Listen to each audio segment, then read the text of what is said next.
En agricultura es hora de Chile Público, el único programa 100% local y vecinal que llega a la vida cotidiana de las personas. El municipio es la institución más cercana a la comunidad y el encargado de resolver sus necesidades más urgentes. Chile Público, un programa realmente descentralizado.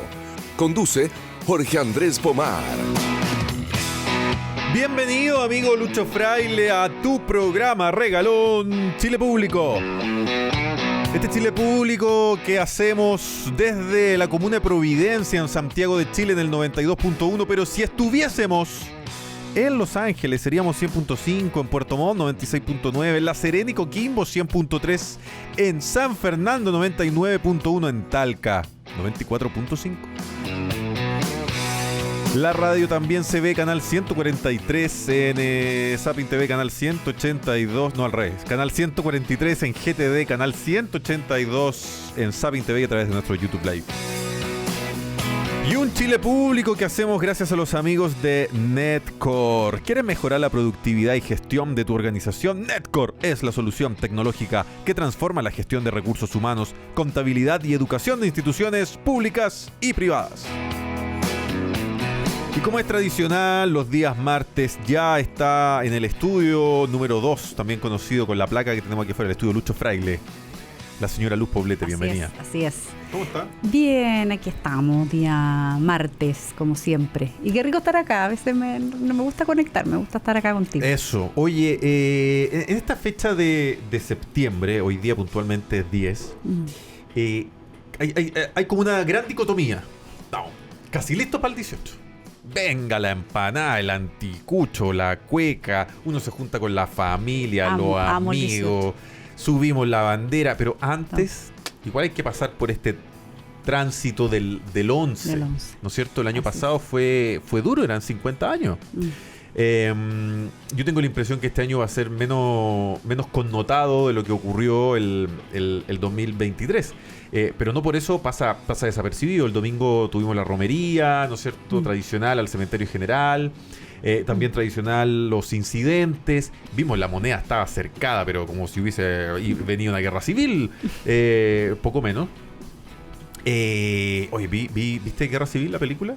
No. Está buena. Me han recomendado. Sí, una guerra civil supuestamente entre los separatistas de Charlotte, creo, versus los de Washington en Estados Unidos, una guerra civil entre los gringos. Está simpática la película. Ya, vamos a ver.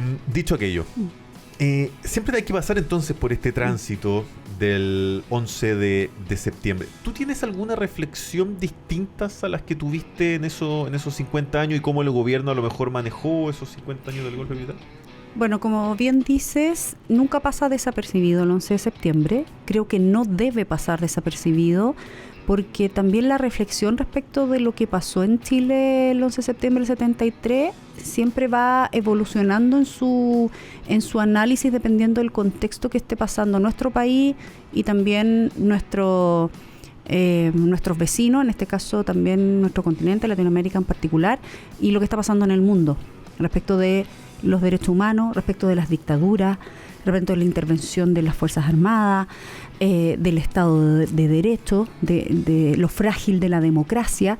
Y por eso creo que este año, a propósito, y fue lo primero que se me pasó por la cabeza, Jorge, cuando comenzamos el programa, tiene que ver con lo que está pasando en Venezuela y la posición del Partido Comunista Chileno, que vivió muy, muy en carne propia el Partido Comunista en particular, especialmente los primeros años de la dictadura militar en Chile, la misma persecución, o sea, primero la violencia anterior que llevó al golpe militar y luego a la intervención de las Fuerzas Armadas, así como lo hizo, y la violación de los derechos humanos que ya conocidas por todos y efectivamente condenables aquí y en cualquier lugar del mundo.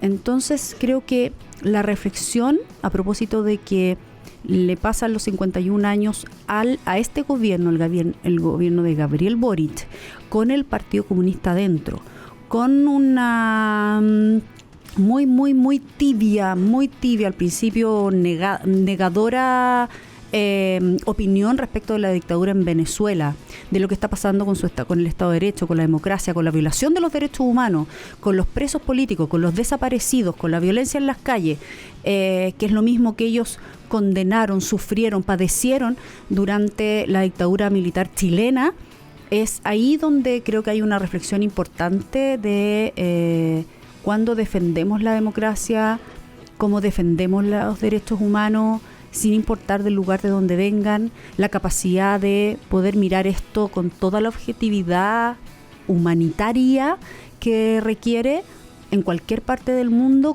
condenarla siempre y hacer la reflexión de que no se vuelva a repetir. Y cuando se está repitiendo entre nuestros vecinos, entre una comunidad además venezolana muy mayoritaria dentro de Chile, como la migración de más de 2 millones más o menos hay en Chile migrantes venezolanos. 800.000 personas. 800, perdón, más cercano al millón que a los 2 millones. 1 millón acá casi de venezolanos, que probablemente lleguemos a eso muy pronto. Sí. ¿Cuál es la reflexión que hace este gobierno y en particular el Partido Comunista? ¿Sabes lo que me pasa a mí? A propósito de esta analogía con Venezuela, que me parece especialmente interesante en todo lo que están viviendo. Y es que, y un poco también el tránsito que ha tenido, sobre todo las fuerzas progresistas para con el gobierno de Nicolás Maduro a esta altura, 99,9% plenitud de una dictadura, cuando ya te robáis las elecciones, ya no hay nada que hacer. Y es que toda la vida la izquierda ha intentado comenzar el debate desde el día 11 de septiembre de 1973.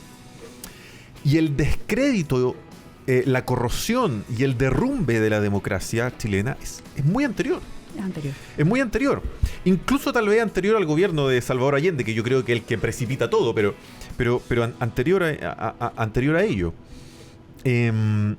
Lo que sucedió en Venezuela durante el mes de julio y esas elecciones que ya terminan robándose, y toda la persecución que hemos visto con Edmundo González, son las últimas noticias, asilado en España, un gobierno además socialista, el de España,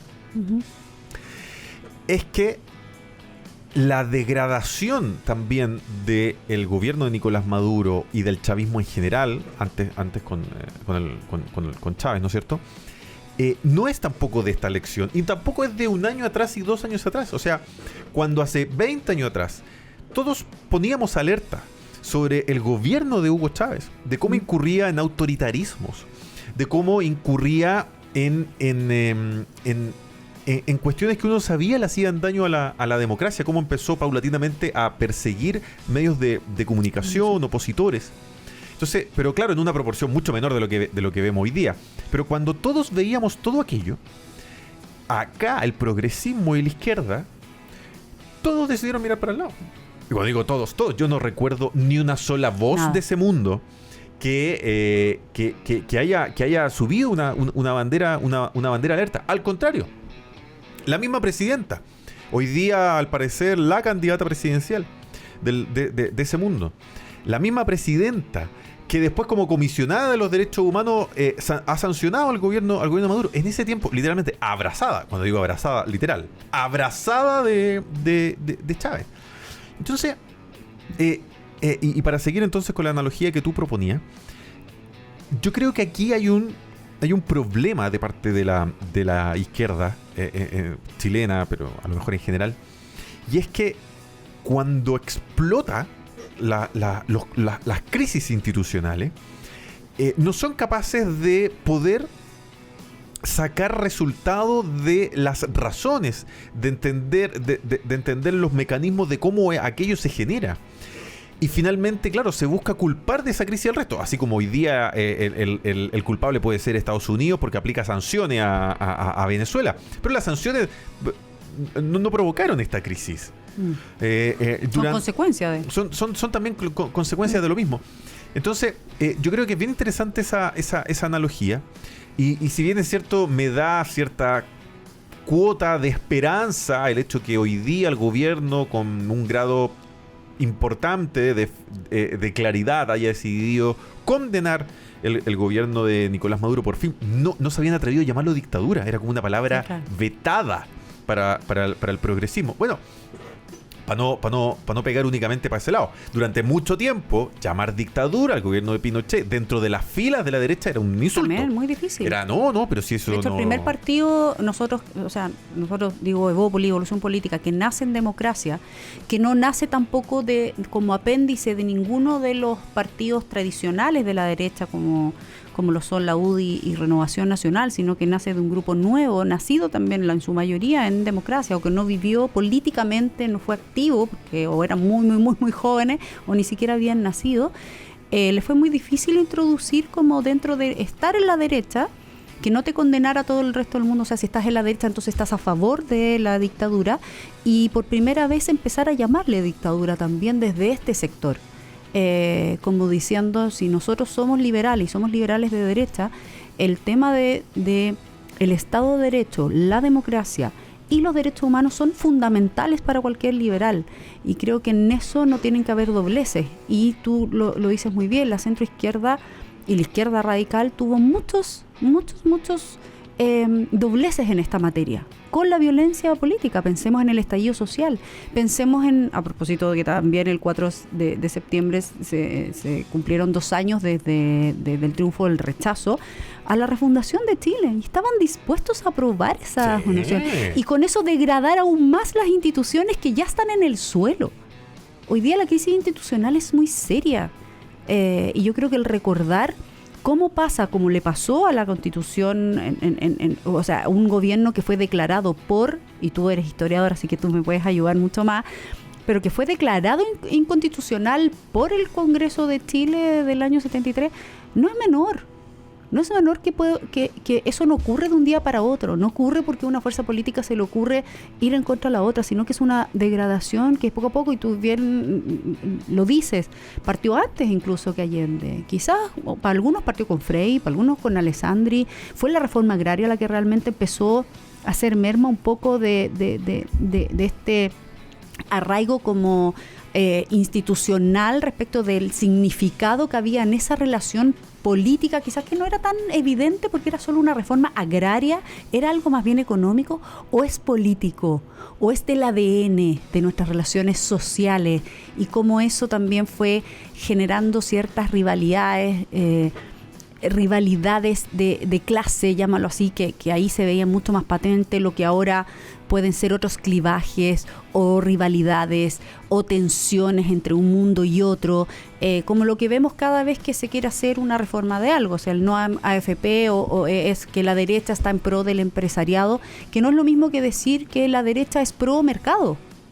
Regulado, más o menos regulado, los libertarios querrán que todo lo regule el mercado, los liberales más clásicos querrán que sí, pero tiene que estar regulado, que el rol del Estado tiene un rol ahí, pero que sea más chico, más eficiente, versus la izquierda. Podemos tener muchas diferencias como adversario político, pero cuando tú ya empiezas a hacer políticas desde la degradación del otro, de la invalidación del otro, de deslegitimar a otro, al final lo único que consigues es deslegitimar las instituciones, y es lo que termina cayendo en dictaduras como la de Maduro, la caída de Allende como un gobierno inconstitucional, avalado por una violencia inusitada, por la persecución política y la violación de los derechos humanos, pues Jorge, si eso es lo que uno no se le puede olvidar cuando recuerda el 11 de septiembre, pero yo también, igual que tú, y hay que hacer hincapié en eso no parte el 11 de septiembre. Y todas las equivocaciones de esas Fuerzas Armadas han sido hoy día sancionadas, están presos las cabezas, y siguen persiguiendo también probablemente soldados y cargos del ejército que en ese minuto eran tenientes, subtenientes, cadetes recién salidos, porque es así, porque ya no saben a quién más perseguir en esa materia, pero también cuáles son las responsabilidades políticas hacia atrás para haber llegado a ese punto. Yo, ahora que te lo estoy diciendo, yo creo que fue lo mismo que hablamos a los 50 años, que es decir, ¿por qué llegamos donde llegamos? ¿Por qué llegamos al 11 del 73? Y eso pareciera que se olvida. Que no significa en ningún caso justificar lo que ocurre después del 11 de septiembre del 73. Para nada, son dos momentos distintos. Pero hablemos por qué llegamos a ese 11 de septiembre. O sea, nadie hizo un golpe militar, la Fuerza Armada no sale a la calle porque se le ocurrió un día salir a la calle, sino que algo iba a defender. Y después lo arruinó todo. lo arruinó todo. Y eso también ha sido una reconstrucción de la misma reputación y del verdadero corazón y ADN constitucional, el llamado que tiene por el Estado y la República a las Fuerzas Armadas y de orden. Eso también ha sido una reconstrucción muy lenta, Jorge. Y con esto yo sé, muchos de los auditores que nos escuchan lo saben y otros a lo mejor se están enterando ahora, pero yo vengo de familia militar. Y no solamente de padre, hermana, primo, cuñado, sino que de abuelo, bisabuelo, tatarabuelo. O sea, hay una historia aquí de defensa y el concepto que tenemos quienes somos de la familia castrense o de la familia militar es la defensa acérrima al Estado de Derecho, a la democracia, a la República de Chile, ¿te fijas? Que es distinto a un momento histórico que ensucia el nombre de las Fuerzas Armadas también, y en este caso del Ejército y cada una de sus ramas. Pero también hay que explicarse por qué se llega ahí. Como dices tú, no justificación alguna a la violación de los derechos humanos, como no la tiene Venezuela con lo que está haciendo con su misma gente, y no tiene perdón tampoco, ni perdón ni olvido, a un partido comunista que no tiene perdón ni olvido para lo que pasó el 73 y lo que le pasó a su partido durante todos esos años de persecución política y de muerte y de torturas, porque así fue, y nadie lo desconoce, y hoy día están siendo castigados y sancionados esas personas, están presas, con todo el dolor que se significa, para que hoy día justifiquen o no condenen como debiera ser lo que está pasando en Venezuela. ¿Hay presos, a propósito de toda esa discusión, hay presos políticos en Chile a esta altura? ¿Hay un solo preso político en Chile, crees tú? Ya sea desde el mundo de la Fuerza Armada, o en retiro más bien, desde el mundo de la extrema izquierda, no sé, está preso, qué sé yo, el comandante Ramiro, aunque está preso más bien por una vida delictual posterior, aunque en Chile está cumpliendo por el crimen de Jaime Guzmán. Pero eso es un asesinato, claro. Es una persecución política. ¿Hay algún preso político del estallido? De lado y lado. Hay funcionarios de la Armada, de Carabineros, presos también. Bueno, yo tiendo a pensar, y me puedo equivocar, y puede llamar a alguien de, no sé, de la Subsecretaría de Derechos Humanos, a decir si hay o no hay presos políticos. Yo tiendo a pensar que no, fíjate. Yo tiendo a pensar que al final han sido condenados por crímenes, en este caso de lesa humanidad, como en el caso de la violación de los derechos humanos, que hoy día están en Punta Peuco, en Colina 1, con más o menos justicia, hay que decirlo.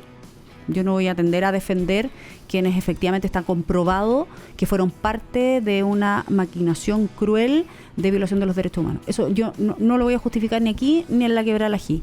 Pero también es cierto que no pueden meter todos en el mismo saco.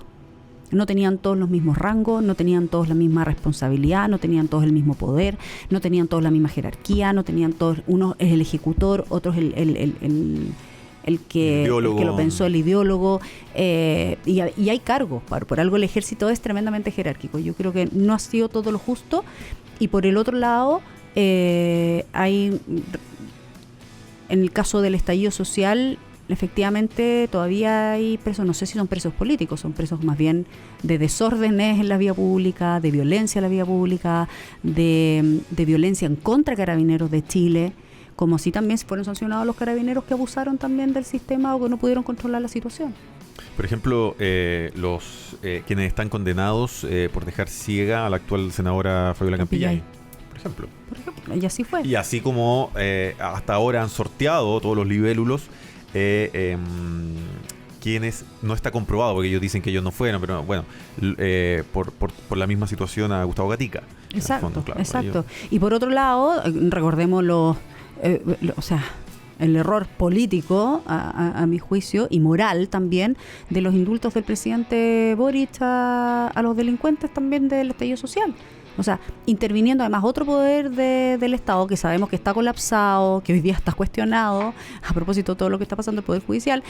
Pero también es cierto, o sea, más que cuestionado a esta altura, la gente ya se convenció de que no solamente un el sistema no funciona mucho, claro. y que hay que hacer probablemente ahí una reforma estructural nuevamente, desde el sistema penal a todo el sistema judicial. Pero independiente de eso, estaban también no todos los que estaban ahí, y muchos después volvieron a delinquir, no estaban ahí como presos políticos, pues si fueron capaces también del sector de la centroizquierda llamar a los presos políticos cuando uno los veía en la calle, o sea, y que la delincuencia era evidente, y los incendios desde iglesias a supermercados hasta saqueo, y la brutalidad con que trataron a carabineros, tratando de quemarlos, o sea, cuántas carabineras y carabineros vimos incendiados, y no solamente en Santiago, en la región metropolitana, sino que a lo largo de todo Chile. Entonces, hay que ahí, yo creo que la justicia y la moral, la ética con que uno mira estos objetivos no son tan objetivos cuando las ideologías pesan mucho más que el sentido común. El sentido común se recuperó a propósito de las encuestas que vimos el fin de semana, en donde las personas ya no estarían por una nueva constitución en niveles parecidos, por ejemplo, al año 2015, cuando todavía ni siquiera entendíamos que se nos venía encima el estallido social. Incluso acuérdate que las encuestas de posteriores, así cerquitas al estallido social, todavía marcaban un 70% en contra, justificaba un poquito la violencia y la salida a la calle con ese nivel de ímpetu, por no decir violencia directamente. Estaba avalada también por la ciudadanía, cosa que tomó rápidamente la izquierda, que en vez de condenarla también fue sumamente tibio en decir que eso era derechamente violencia y que había que haber una salida institucional, que fue la que logró el ministro Blumel junto a Sebastián Piñera, al presidente Piñera, con la firma del 15 de noviembre. Y por otro lado, había una derecha naciente irrumpiendo con el Partido Republicano y una ciudadanía muy cercana a esos pensamientos que para su seguridad también sentía que había que sacar a los militares a la calle, entendiendo que eso sí provoca consecuencias no menores y complejas en una historia que ya ha pasado más de 50 años y que las heridas parecieran ser que no sanan totalmente, que es una herida que siempre se puede reabrir. No, las heridas no se cierran, queda una cicatriz, y esa cicatriz puede volver a romperse si es que están las condiciones y están las vulnerabilidades, en este caso sociales o políticas, que permitan que esa herida se abra con sacar a los militares. En eso fueron mucho más sensatos las mismas Fuerzas Armadas, que le dijeron al presidente Piñera: si no tenemos las garantías, primero nunca la salida, la última ratio siempre es la salida de los militares a la calle, en caso de guerra civil, piensa tú en un estado de sitio real. Y lo segundo es, y si usted necesita esa ayuda, sin ninguna ley que proteja, sin ninguna garantía respecto de eso, ni siquiera con una ley de infraestructura crítica, que por último es, bueno, salgamos nosotros a proteger una frontera, una infraestructura crítica, como fueron las que muchos incendiaron también, y poder apoyar en segunda línea, como lo hacen en las fronteras las Fuerzas Armadas, que apoyan a carabineros, pero ellos no pueden meter preso, por ejemplo. Tú los detienes, pero solamente Carabineros de Chile, al menos por constitución, por norma, por regla, por ley, pueden tomar preso a alguien, no los militares, no las Fuerzas Armadas. Y con esas condiciones sobre la mesa, tenía ahí estos dos polos, el que avalaba la violencia y los que estaban dispuestos a más violencia con los militares en la calle. Y estaban los sensatos, que yo creo que la ciudadanía hoy día también logró centrarse. Lo demostró el 4 de septiembre con el plebiscito, lo demostró con el segundo plebiscito, que se fue para el otro lado del péndulo, y también lo demuestra hoy día en las encuestas de hoy, cuando uno vuelve a repensar al 11 de septiembre y nadie quisiera estar en ese lugar. La actitud del presidente puntualmente, más allá incluso la del gobierno, porque en su gabinete hay personeros, especialmente, no sé, del Partido Comunista, que siempre hemos sabido cómo reaccionan en estas fechas, pero la actitud del presidente en los 50 años, en las preparaciones que hemos visto para este aniversario número 51 o conmemoración número 51, ¿te ha parecido a la altura de un jefe de Estado? Mira, sí es importante hacer la separación, porque pareciera que en este gobierno hay que hacer la separación del presidente de la República con el resto. Y cuando digo el resto es, también hay posiciones distintas que han generado evidentes tensiones, por todos conocidas, de la coalición Frente Amplista con Partido Comunista por un lado y de el socialismo democrático por otro. ¿Sabes por qué te lo pregunto? Porque como tú partiste el programa con una analogía, hay muchas personas que hacen esa misma distinción para con Salvador Allende y el gobierno de la Unidad Popular. El presidente tenía una posición que siempre en el fondo ese grupo dice más pausada o democrática directamente, y había, claro, un grupo encabezado probablemente por el Partido Socialista dispuesto a la vanguardia. Oye, qué interesante, porque al tiro se me vino en la cabeza así, con la diferencia que es cierto, quienes lo conocieron y quienes nos cuentan, además aquí en este programa hemos tenido la suerte, el privilegio de contar con quienes estuvieron con él, o en el caso de Marco, ¿verdad? Su padre, qué sé yo, que le contaba estas historias donde él avalaba la violencia, porque si lo ha dicho Marco, no lo digo yo, y el presidente Allende diciendo, oye, no podemos llegar a esos niveles, pero también fue un cómplice pasivo. También silenció eso. O sea, dejó que pasara. Yo no estoy de acuerdo, pero bueno, si pasa, no me hago cargo de eso. Y quien vivió finalmente las consecuencias, además con una muerte trágica, como fue el mismo suicidio del presidente Allende, yo creo que era un poco también en esa desesperación y en esa angustia gigantesca de no haber podido parar antes una avalancha de violencia como la que se vivió en Chile en esa época y que terminó además posteriormente en una peor. Entonces, creo que sí hay una comparación, y en esa comparación yo aquí el mensaje entonces para un presidente Boric que además, digámoslo, en muchas cosas tiende a imitar, sí, ¿verdad? Desde su imagen hasta su visión de Estado al presidente Allende, eso todo el mundo lo ve. Que también haga, que no imite eso tampoco y no se convierta en cómplice. Él ha sido muy claro en sus posiciones, pero no basta solo con decirlo en la prensa, ni en un Twitter, ni en un comunicado formal de parte del presidente, sino que solo si es capaz de dirigir y utilizar ese liderazgo fuerte con su propia coalición, con los partidos que están con él, a que no puede ser una opinión o una posición solo del presidente y decir, oye, yo lo dije, y un poco lavarse las manos. Y desentenderse finalmente de lo que no, de todo lo que eso ocurra el y la acción que desencadena. Y que desencadena el resto de su coalición de gobierno. Eso es lo que no puede pasar. Luz Poblete, secretaria general de la Facultad de Economía y Gobierno de la Universidad San Sebastián, también expresidenta de Bópoli. Gracias por estar hoy día en este Chile Público. Feliz de estar contigo acá. Lucho Fraile, vamos a hacer una pausa comercial, por supuesto, y volvemos con más Chile Público. En Agricultura fue Chile Público, un programa realmente descentralizado. Conducción, Jorge Andrés Pomar.